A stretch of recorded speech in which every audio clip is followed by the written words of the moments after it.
There is a physical jolt when you catch someone in a lie. You feel the floor drop out, and reality fractures into before and after.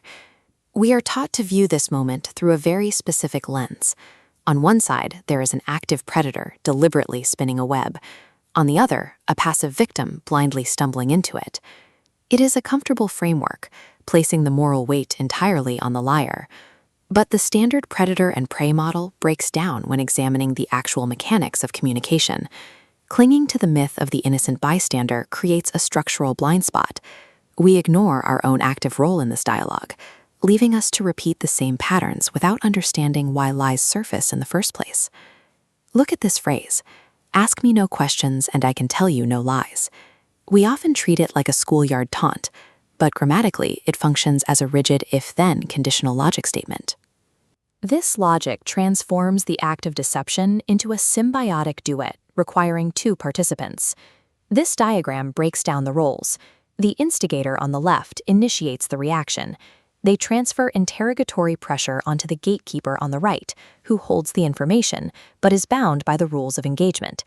In this system, the ask is a catalyst. It is an aggressive act that forces a dormant state into an active binary, truth or lie. A question is a targeted demand for data. Incoming pressure forces the respondent into a corner, creating an immediate psychological vacuum they are obligated to fill. When the truth is dangerous, they deploy a counterfeit product, a lie, to safely fill this void. This schematic of provocation maps it out. A lie cannot exist in a vacuum. It requires the friction of our own demand to spark into existence. This brings us to a difficult paradox. If our instinct to demand information creates the exact vulnerability that invites a lie, what happens when we drop that demand to absolute zero? The math is straightforward, as shown in this graphic. Zero inquiry equals zero deception. By removing the variable of the catalyst, you remove the risk of a manufactured lie. We call this neutral state the loophole. It acts as a safe harbor where both parties bypass the risk of the trap by mutually agreeing to ask no questions. But look at the circuit this creates. The loophole is a complicit pact. We trade the pursuit of truth for the absolute comfort of avoiding conflict, creating a closed circuit where we agree to look away.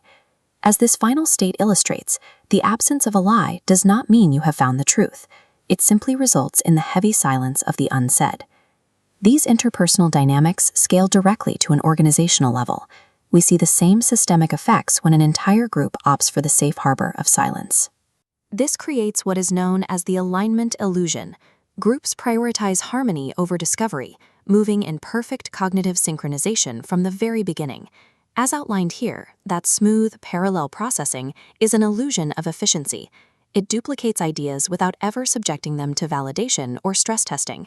A system without resistance is a system without validation. This diagram charts the echo chamber feedback loop. When the brain anticipates no conflict, it conserves energy.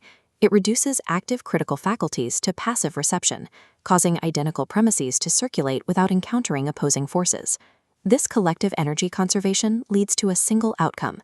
Consensus without conflict is the equivalent of a cognitive flatline. Prioritizing harmony creates massive collective blind spots. The comfortable absence of conflict is the greatest threat to active, resilient thought. To break the complicit pact and find actual truth, we have to reintroduce the catalyst, even if it risks prompting a lie. This diagram of the independent engine shows why. True cognition operates like flint and steel. It requires distinct, independent variables striking against one another with intentional force to spark actual processing. Look at the difference charted here between false alignment and forged alignment. Groups that start perfectly aligned skip the thinking phase. Real alignment requires initial divergence.